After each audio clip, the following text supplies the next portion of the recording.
Step inside and take a seat. You're watching Black Curtain Recaps. In tonight's movie, a brave pilot and his passengers are trapped in an isolated island during a storm. Together with a beatnik castaway, they must survive the evil of a mad professor and the terror of hungry, flesh-eating sea microbes. One of the earliest gore movies. It's 1964's The Flesh Eaters.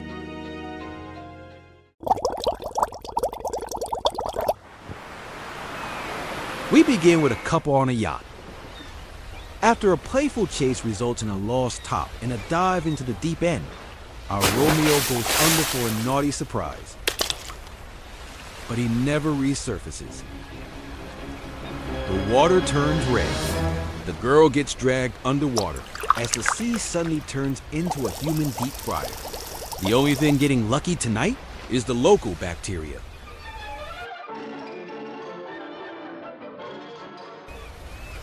Meet our leading man, handsome but grumpy Grant Murdoch. He's a charter pilot for hire, which is just a fancy way of saying he'll fly anyone anywhere, if the price is right. Unfortunately for Grant, his latest paycheck comes in the form of Laura Winters, an actress who's currently about 90% gin and 10% hairspray, and her long-suffering assistant Jan Letterman. Their destination? Provincetown. Swell right into a tropical storm. Grant initially scoffs at the idea of a suicide mission, but after Jan triples his regular fee, It's a deal. Only we better get in the air fast. so they've been flying for an hour, which translates to only about 90 seconds of actual footage. Just then, the engine starts coughing like it's got a 2-pack-a-day habit. Grant decides to aim for the nearest uninhabited island, while in the back, Laura is drunkenly rehearsing old movie lines in her sleep. The seaplane finally skips across the water, and they hit the shore. With the storm closing in, the trio scrambles for a place to hide. Suddenly, a figure emerges from the waves like a soggy jump scare. The group is relieved to see it's just a man in a skin-tight wetsuit, which, let's be honest, is a weird thing to be relieved about. Luckily for them, the man has a tent they could ride the storm in. But they haven't gone far when Laura stumbles upon something horrifying she had to scream. It's the island's version of a welcome mat, a human skeleton, bleached white and washed up on the shore. The man in a wetsuit shrugs it off as just shark attack.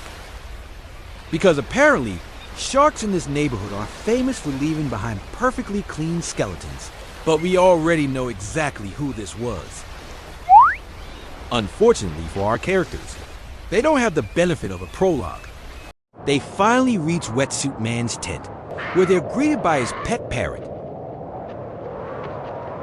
Outside, the storm is officially throwing a tantrum, making it the perfect time for a get-to-know-you session. The host introduces himself as Professor Peter Bartell, a marine biologist conducting strange research in the island in secret. Now, he comes across as a lookalike of Udo Kier, or that guy who played the doctor in Human Centipede, which is never a good sign. And he has such nice things to say about the island. This island is completely unprotected. I can assure you, we are in for a good pounding. Morning arrives, and the storm has officially cleared out. But according to Grant, there's still too much turbulence to fly, which is pilot speak for I'm stalling. Whether he's actually worried about the wind or he has personal reasons is anyone's guess. Grant and Jan head back to the plane for supplies, but conveniently forget Laura's booze. When they return empty-handed, she was livid. She drops the Distinguished Actress Act and gets real.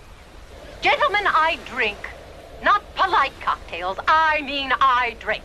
That night, still fuming and officially sober against her will, Laura retreats to the beach to vent at the waves.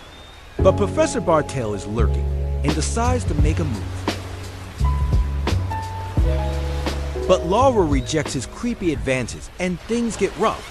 Luckily, Laura manages to break free and bolts for the seaplane. Inside, she finds her stash. She hits the bottle and starts performing for an audience of one, drunkenly reliving her glory days on screen. After her private performance in the plane, Laura decides to take her show on the road. She stumbles back to shore, but collapses onto the sand. While Laura is busy passing out, the professor finds what he was looking for: glowing fish bones nestled in the sand. It's his radioactive eureka moment. The eerie neon glow is the key to his research. Bartell finds Laura passed out and decides she's the perfect scapegoat. He releases the plane's mooring rope. It's a diabolical bit of gaslighting. When the plane drifts away, it won't look like sabotage. It'll look like a drunken mistake. Bartell keeps his test subjects, and Laura wakes up as the island's most hated guest. Now that's a real killer rap party. The next morning, the beach is littered with more of those strange fish bones. Grant is suspicious, but Bartell plays dumb, acting like he's never seen them before. When Grant reaches to touch the fishbone, Bartell suddenly plays the concerned doctor, warning him to stay back because they might be toxic. Grant has officially reached his limit with the riddles and the Udo Kier vibes.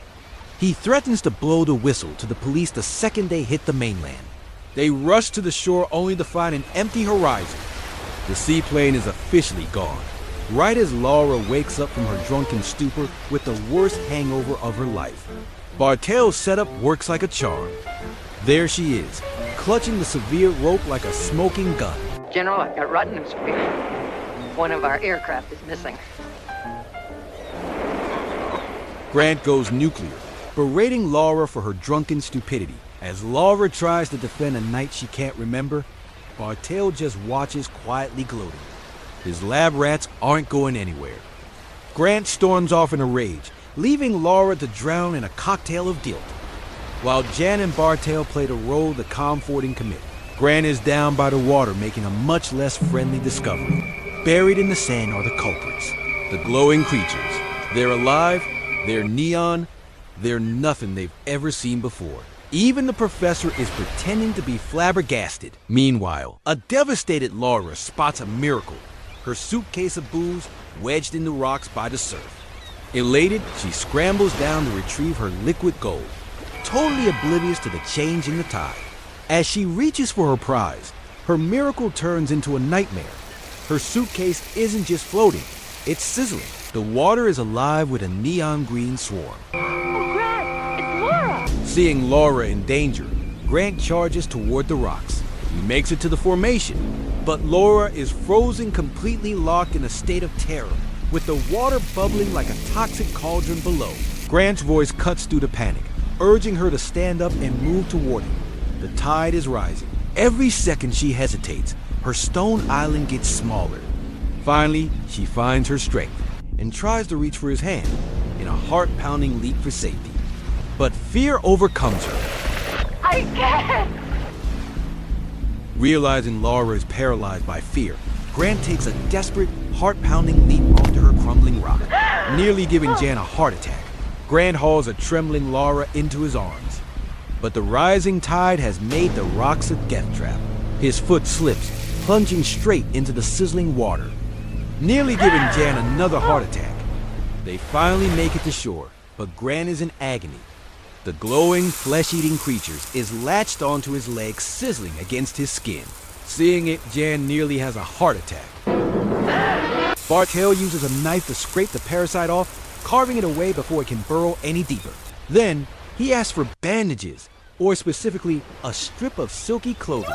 Jan doesn't hesitate. She rips a strip from her own top to bind Grant's leg. Grant pulls off his own shirt to give to her.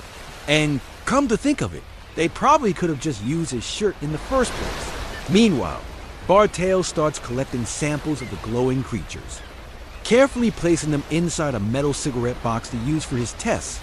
He's wondering if these flesh-eating monsters can be controlled. To their horror, the flesh-eaters ate through the metal case like it was wet paper. These things want flesh, any kind of flesh. And once they sense it, they'll eat their way through anything that comes between them and their meat. Despite the horror of the creatures melting through metal, the group erupts in cheers when Bartell reveals a supply boat is arriving tomorrow, and they could get off the island. Just as the group prepares to head back to camp, the smooth sound of jazz drifts across the water from a small raft. And in it was a lone beatnik, leaving them to wonder if this unexpected visitor is their savior, or just the next victim on the menu. I'm coming, my people! I'm coming! They watch in horror as the beatnik drifts closer, his raft a sitting duck for the microscopic monsters below. They scream, wave, and signal for him to turn back. Listen, you fool, you're in danger! But it's no use.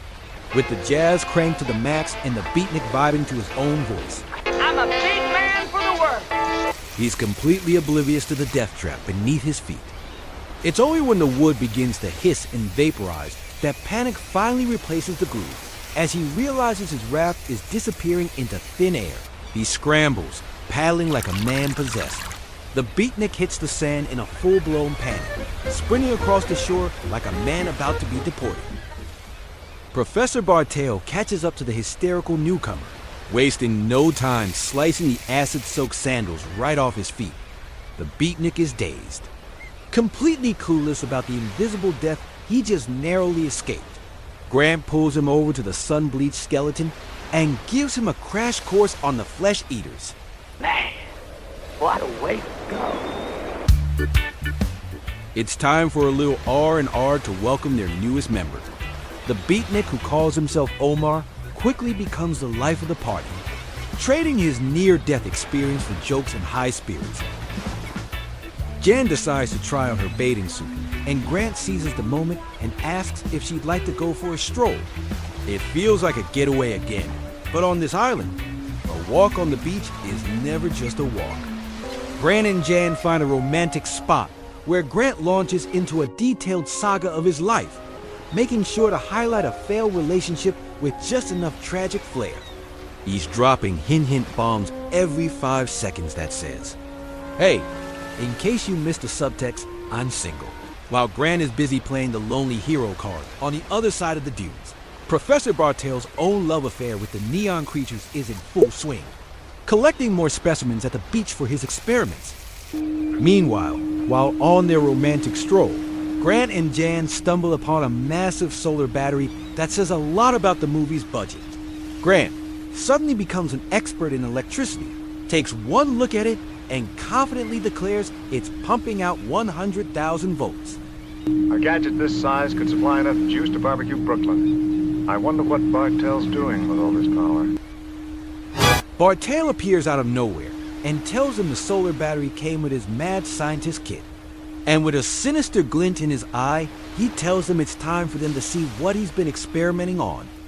Inside the tent, Professor Bartell gets down to business. As everyone watches the bubbling creatures, he cranks the juice. And with a pair of live wires, he sends a whopping 10,000 volts surging through the flesh eaters. There's a sizzle, a pop, and the things stop moving. Everyone celebrates, conveniently ignoring the fact that Bartell only said it seemed to work. It's a classic case of not letting a little detail like uncertain biological termination get in the way of a good victory party. But hold the applause. It's not over yet. He details their next move like someone planning a bank heist. Here's the solar battery. You run an extension cable down to the beach. There we supply on 2 single wires with electrodes at each end, positive and negative. Once they hit the water, 10,000 volts will cause for the flesh eaters. So his plan is to turn the water around the island into a giant electric chair by using non-stick frying pans as positive and negative electrodes. It's the kind of logic that only makes sense in a low-budget movie. The team grabs their pans and heads to the surf. It's time to see if the sea prefers its monsters fried or scrambled. As soon as the beach crew is out of sight, Bartell checks his watch and waits.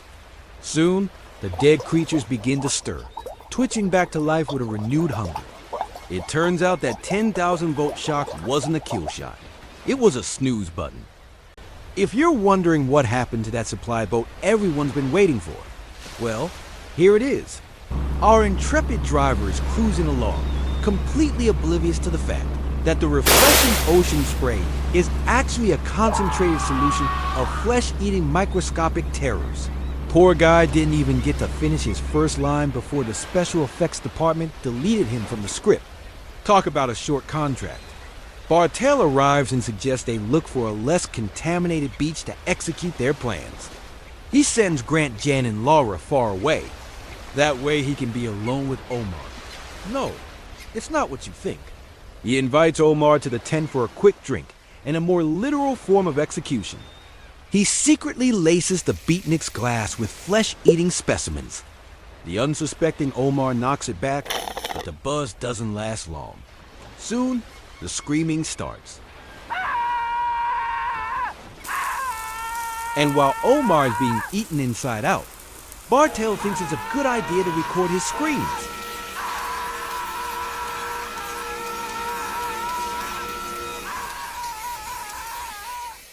Hearing Omar's agony across the dunes, Grant sprints toward the shoreline. Sprinting. Still sprinting. And still okay, that's a jump. Well, we did say they were sent far away. By the time he skids to a halt, Bartell is already at the beach, and in the horizon, a raft is drifting away from their sight. Bartell calmly explains that the beatnik just lost his nerve and tried to make a break for it. Grant and the others watch in horror as they... Listen to those screams. They're eating him alive. But it's all a sick theater of the mind. The Omar on that boat is already a cold corpse, and the screams are just a high-fidelity recording from Bartell's machine. The professor isn't just a scientist anymore. He's the island's most twisted DJ. The raft is gone, and hope is sinking fast. Laura decides she's had enough of the apocalypse for one day and heads back to the tent for a nap, while the others, still determined, go through the frying pan plan under the scorching sun. Back at the tent, Laura's nap is cut short by a sound no one wants to hear, a wet, rhythmic fizzing. She looks over to see Bartell's dead specimen isn't just alive, it's growing. Realizing the professor has played them all for fools, Laura decides to ditch the losing team. Her survival strategy? If you can't beat the mad scientist, seduce him. She fixes her makeup, unbuttons her blouse, and tracks Bartell down on the beach. She finds him alone with his cables and makes him an offer he shouldn't refuse. You're very practical, Laura, and very exciting. Bartell plays along, leading Laura to a secluded spot for a romantic tryst, only to stab her with a sharpened stake. He buries her under sand and branches and walks away like it was just another chore on his to-do list. Back on the beach, the facade finally cracks. Grant and Jan corner Bartell, demanding to know everything. Cornered, Bartell drops the friendly scientist's act and pulls out a German Luger, because apparently the thick accent and questionable ethics weren't enough of a hint. At gunpoint, he confesses. He's a German biologist who infiltrated the Nazi to steal their secrets, only to stumble upon the ultimate biological weapon. His plan? To electrify the sea, not to kill the flesh eaters, but to supercharge them for harvest. As they prepare to throw the first electrode, Bartell decides to twist the knife. He reveals exactly what happened to Laura in the dunes. I'm afraid Miss Winters will not be able to join us. The great lady has taken her final bow. The news hits Jan like a physical blow. Blind with rage, Grant lunges at the professor, but gets held back as a bullet punches a clean hole straight through the frying pan. He then orders the pilot to throw the electrode into the sea. As they go over to the next electrode, Bartell sends Jan back to the tent to get the storage cylinders where he'll put the electrified microbes. Inside the tent, Jan finds the blood of a dead parrot and something more frightening, a giant, wet, pulsating monster. Realizing the danger, she rushes back to shore to warn them. But she's seconds too late.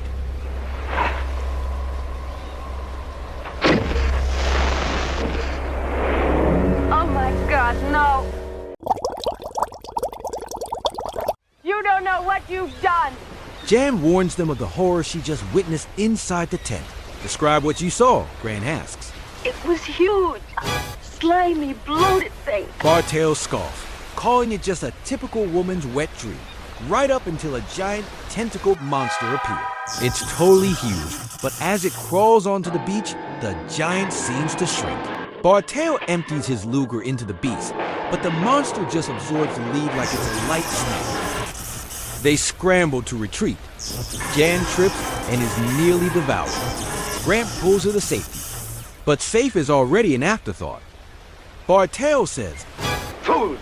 Have you forgotten that this very moment the sea is giving birth to a creature 100 times the size of this one? there is literally no sequel to this movie that involves them. At least he can delay death by offering Grant and Jan as hors d'oeuvres.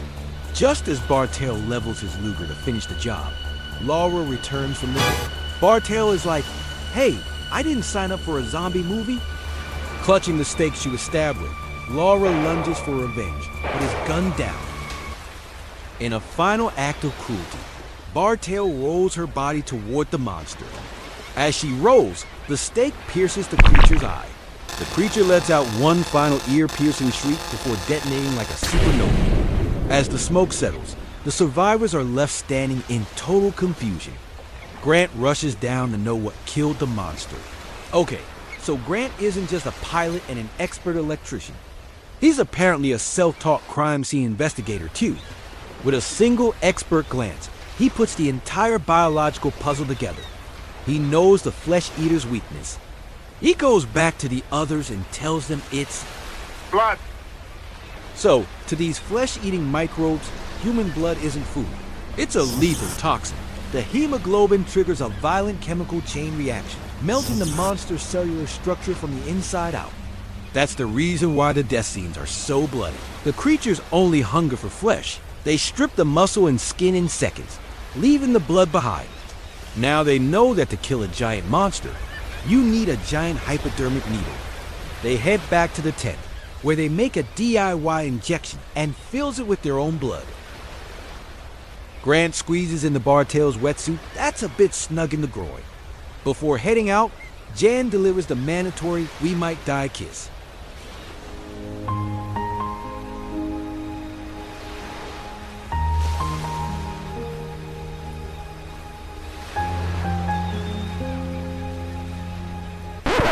Okay, so where were we? They head back to the shoreline for the final showdown with the behemoth. But on the way, Jan makes a habit of her favorite hobby, tripping over absolutely nothing. As she hits the sand, she sees the gun tucked behind Bartell's belt. Grant, he's got the gun! Bartell holds them at gunpoint again, something of a habit to him too. A desperate fight breaks out with both men rolling through the sand that looks more romantic than frantic.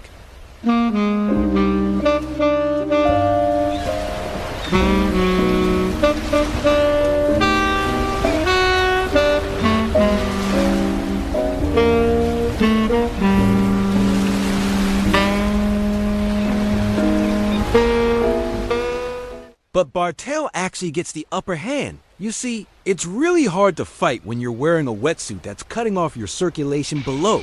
Just as things look grim, Grant summons one last-ditch effort, throwing the professor into the water. Bartell is engulfed with water, and the dinner bell rings. The tiny flesh eaters go for fresh meal. He screams in agony as the flesh eaters eat him alive. To end the pain, he goes for the final solution he has left.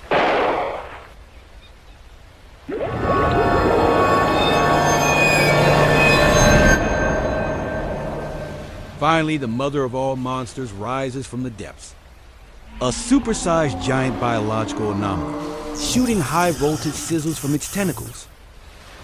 Armed with that massive hypodermic needle, Grant braves the electrified water, wading straight into the sizzling waves to deliver a one-way ticket to extinction.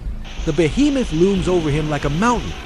A massive tentacle lashes out, but Grant doesn't dodge. He grabs hold, letting the beast tow him upward, putting him in a perfect spot for the kill. Eye to eye with the monster, he launches the needle straight into the beast, pumping blood down to the nucleus. The monster shrieks in a frequency that could shatter glass. Grant dives back to the safety of the shore just as the giant begins to sizzle.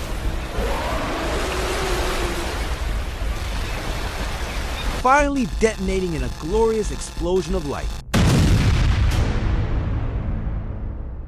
As the smoke from the explosion clears, the sun finally begins to peek over the horizon. The long, bloody night is over. Grant trudges back to the shore, where he's met by Jan. Together, they take a quiet, slow stroll back to the island. The end.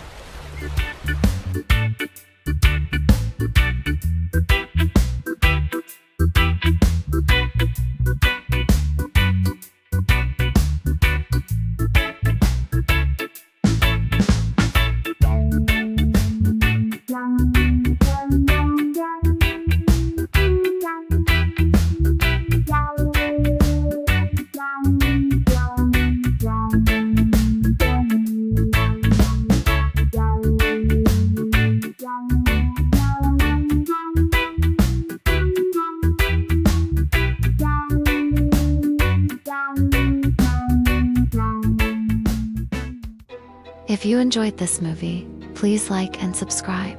See you in the next recap.